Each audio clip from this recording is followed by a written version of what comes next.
E aí, pessoal, como vocês estão? Espero que estejam bem. Eu estou aqui hoje para falar de um assunto que surgiu. Eu vou contar primeiro um pouco como ele surgiu, para daí eu entrar na questão em si, né?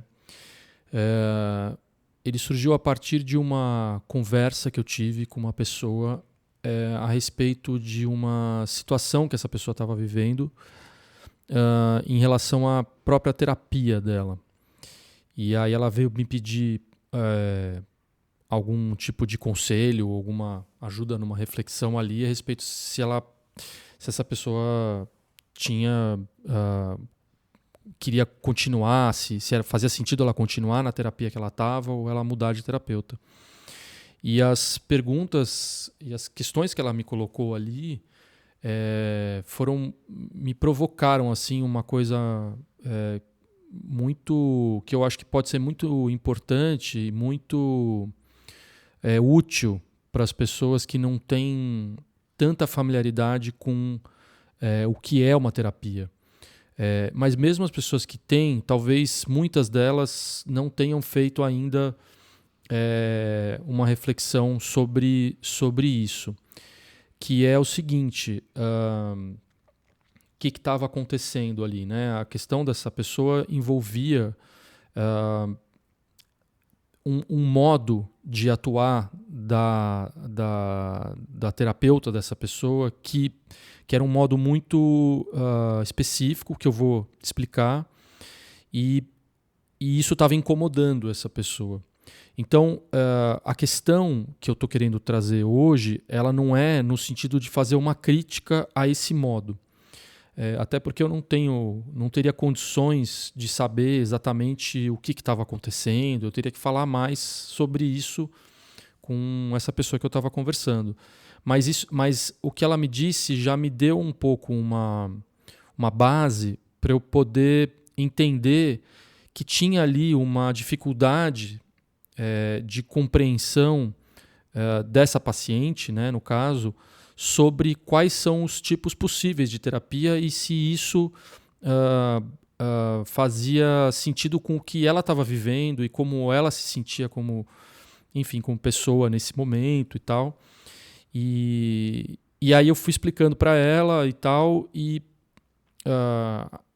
não sei se ajudou, espero que tenha ajudado. Eu acabei não conversando com ela depois, mas me ocorreu então de eu colocar aqui uma breve explicação de quais são os tipos de terapia que existem, para que as pessoas entendam um pouco como que funciona um pouco esse meio, esse tipo de atuação, até para elas poderem ter uma crítica um pouco mais assim apropriada, vamos dizer, de se o lugar que ela está é o lugar que ela sente que ela deveria estar.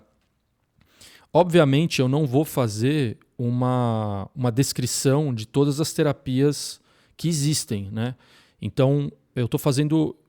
a coisa vai ficar circunscrita dentro, primeiro, das psicoterapias, obviamente, né? Porque aqui a gente está falando de psicologia, não é outras terapias, enfim, que existem. E as psicoterapias verbais, né? Ou seja, terapias em que a terapia é baseada na fala, ela não é baseada, por exemplo, no corpo. Então, eu estou circunscrevendo a questão nisso. Então, dentro dessas terapias que são baseadas na fala, existem, obviamente, inúmeras, mas eu vou fazer uma simplificação para poder ficar mais claro. Porque, claro que a gente pode ir ao infinito, assim, pensando nos modos e as características de cada modo, e não é o caso, né, nesse momento. Então eu separei, para tentar ficar um pouco mais didático, 3 tipos de terapia que existem nesse sentido.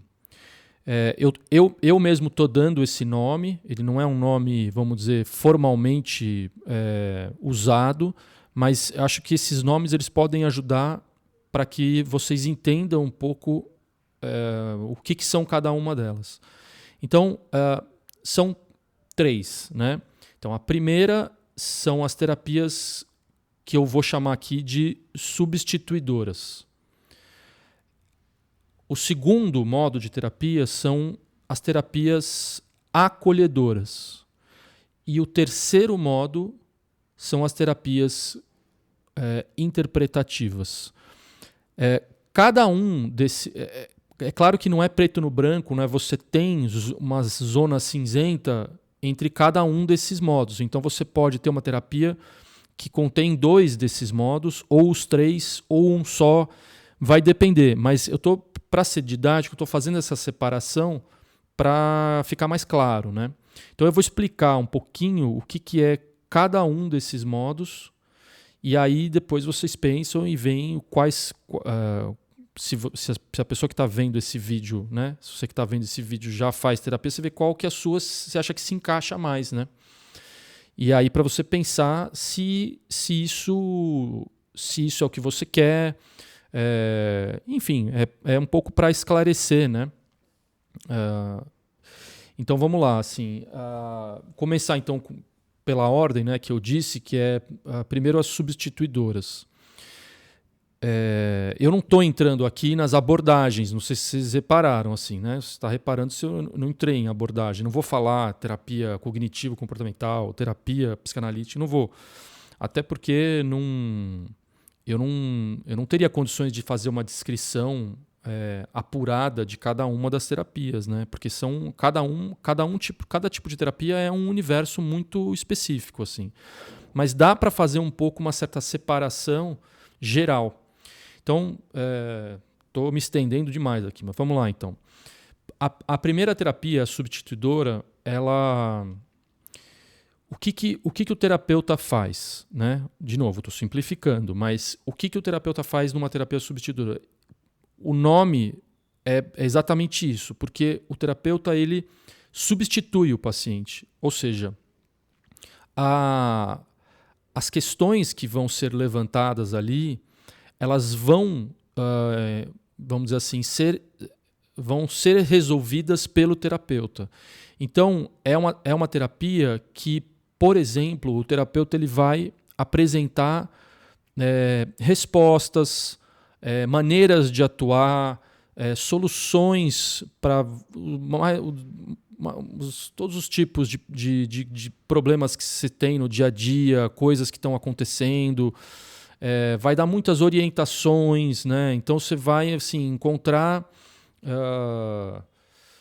formas ali para a pessoa poder se organizar, enfim, na vida, etc. Então, por isso que ela substitui, ou seja, quem faz esse movimento de encontrar aquilo que vai ser, vamos dizer assim, uma resposta, é o terapeuta, não é o paciente.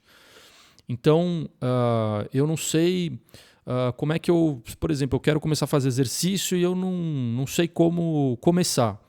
Então, o terapeuta pode virar, um exemplo, assim, talvez um exemplo meio besta, mas de repente nem é besta para muita gente, né? Estou aqui, posso estar exagerando, mas a pessoa quer fazer exercício e o terapeuta fala assim, bom, como é que está o seu sono? Né? Você está indo dormir que horas? Que horas você acorda? Porque se você for fazer exercício de manhã, você precisa estar descansado. Então, esse é um exemplo assim, né, de um tipo de situação. Então, vamos fazer assim. Então, você vai agora dormir, tal hora, para você acordar tal hora, o que você acha? Aí você só vai e ela vai encontrando ali caminhos para poder se organizar. Então, essas são as terapias substituidoras. Aí eu vou para a próxima, que eu tinha dito, né, que são as acolhedoras. As terapias acolhedoras, elas fazem exatamente isso que o nome diz, né? Elas acolhem, ou seja, muita gente vai para a terapia não querendo exatamente soluções, elas precisam ser escutadas, elas precisam ser acolhidas mesmo, precisa estar com alguém que realmente está ali para ouvir atentamente e verdadeiramente o que elas têm para dizer. E poder sentir isso, e poder, sabe, receber isso, e poder viver junto tudo isso. Então, esse tipo de terapia, e tem. Eu acho que eu posso dizer isso, talvez a maioria dos psicólogos de terapia verbal, eles vão um pouco por esse caminho. Não sei, eu talvez possa estar me arriscando demais dizer que é a maioria, mas do que eu vejo, pelo menos, assim, do meu universo, do que eu vivo, é isso que eu vejo. Eu não sei estatisticamente, né? Mas do que eu vejo, o acolhimento, ele é, vamos dizer, o terapeuta que acolhe, ele é o básico, assim, ele é o que você encontra, vai ser basicamente isso, assim, as pessoas que fazem isso. E isso, claro que tem o seu lugar também, né? Isso pode ser muito terapêutico para muita gente, para grande parte das pessoas. Enfim, e aí é isso. Não sei mais o que colocar aqui, né? Poderia até falar de referências assim teóricas, mas não vou entrar nisso. E a última, né, que eu tinha dito, que são as interpretativas, esse nome ele é um pouco, eu não gosto muito desse nome, mas eu não encontrei outro, e eu acho que ele é um pouco mais, vamos dizer, mais claro para quem não está tão familiarizado com terapia, para eu não ter que usar um outro nome mais complexo, assim, não faria sentido. Todo mundo sabe, todo mundo fala disso, da interpretação, até por conta da força da psicanálise, né, entre as terapias, né, do Freud, a interpretação do Freud e tal. Então, por isso que eu uso um pouco estou usando esse nome. Mas o que eu quero dizer com terapias interpretativas? As terapias interpretativas, elas vão... Estou colocando o meu modo de ver, né? Tem outros modos de ver, mas eu só posso falar do meu modo de ver. Ela vai tentar entrar em alguma questão que está ali pairando, mas que ela está sendo difícil de ser acessada pelo paciente. Assim. Então, tem alguma coisa ali que está acontecendo e que isso que está acontecendo está presente dentro daquela esfera, né, de consciência que está aparecendo ali daquilo que o paciente está trazendo. Mas isso é difícil de ser acessado pelo paciente sozinho. Alguém que vê de fora, escuta isso, percebe uma coisa e diz. Quando o terapeuta diz isso, o paciente entende, porque não é uma coisa que veio do nada, veio daquilo que ele mesmo trouxe, só que ele não estava conseguindo ver.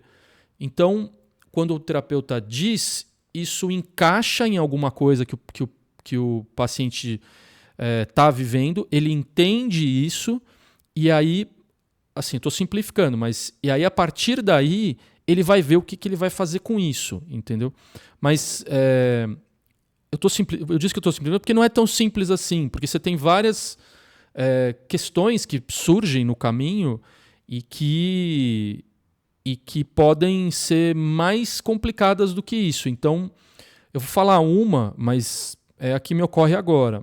Mas que é, por exemplo, o fato de que assim, nem sempre aquilo que o terapeuta tem a dizer sobre aquilo que o paciente está vivendo e que vai para além um pouco daquilo que o paciente está enxergando sobre si mesmo, isso é fácil de ser escutado. Muitas vezes, aquilo que o terapeuta diz vem para o paciente de uma forma forte, assim. Por isso que tem toda uma questão a respeito de ser psicólogo, né? E como fazer isso e tal. E aí é um mundo a respeito disso. Mas, assim, o que eu estou querendo dizer é o seguinte, não é só simplesmente dizer, o terapeuta vai lá e fala, pá! Porque isso pode ser, vamos dizer, pode ser até violento para o paciente escutar isso, porque é uma coisa que quebra tanto com aquilo que ele estava acostumado e com a expectativa dele, e isso ele não é que ele causa uma angústia, mas ele pode remeter a uma angústia. Angústia no sentido de uma abertura total, que você já não sabe mais aonde se segurar, porque eu estava o paciente estava sofrendo, né? Eu pensando, eu sou um paciente, eu estava sofrendo e eu estava sofrendo com aquilo, só que ao mesmo tempo aquilo é a única coisa que eu conseguia me agarrar, aquele sofrimento, eu não tinha outra coisa. Então por mais que seja sofrido, aquilo me dá um senso de chão sobre aquilo que eu estou vivendo. Então se alguém vem e questiona isso, é uma saída para aquilo que eu estou vivendo, mas ao mesmo tempo me deixa, tá bom, então o que eu vou fazer então, né? Tipo, se isso pode ser questionado, aonde que eu vou me agarrar? E muitas vezes os pacientes não estão preparados para entrar nesse lugar de poder questionar profundamente isso que está acontecendo. E aí isso vem como uma coisa difícil. Enfim, são detalhes, assim, mas que eu acho que são importantes, assim. E então, assim, vou tentar fechar aqui a questão da terapia interpretativa. Então ela faz isso, ela vai para um lugar que o paciente, você não esperava, mas faz sentido para você. Eu não estou inventando isso, entendeu? Isso está naquilo que você está dizendo, mas você não está vendo isso. E falando assim, parece até, legal, tal, assim, mas muitas vezes não é tão fácil. Então, isso exige um tempo de preparação, de conhecer, do terapeuta e o paciente se conhecerem e tal. Por isso que terapia tem uma coisa de uma certa... É um processo que pode ser longo. Ele não pode ser longo porque demora para... vamos dizer... Longo porque você tem assim você demora para chegar numa questão. Assim. Às vezes você pode até chegar rápido numa questão, mas não é só chegar, é você preparar um pouco o terreno para isso, tanto da parte do terapeuta quanto da parte do paciente. Assim. E isso tudo tem uma certa delicadeza nesse processo, vamos dizer assim. Né? Então, de novo, assim, eu falei esses três modos, mas os três modos eles se entrelaçam muitas vezes. É claro que algumas abordagens elas vão, elas focam mais em um do que no outro, ou elas ficam em um deles e esquecem totalmente os outros. Assim. Dependendo da abordagem, eu, pelo que eu entendo, eu vejo isso. Assim. Mas é possível também você fazer um certo revezamento, vamos dizer assim. Ou não é um revezamento, mas assim, dependendo do contexto e da demanda e o que acontece ali, uma dessas dimensões ela fica mais presente. Né? Então é isso que eu tinha para dizer. Espero que para quem faz terapia ou pensa em fazer terapia, isso fique um pouco mais claro. E, obviamente, né, eu sempre falo isso, mas vamos discutindo. Essas questões não estão colocadas e, vamos dizer, absolutamente resolvidas. Isso é sempre uma discussão que ela continua, ela permanece. A gente pode abrir outras portas a respeito disso, pensar outras coisas. Mas eu quis fazer hoje vamos dizer, uma simplificação, um apanhado, assim, né? Mais didático a respeito dessa questão toda. Então é isso. Um grande abraço e até a próxima.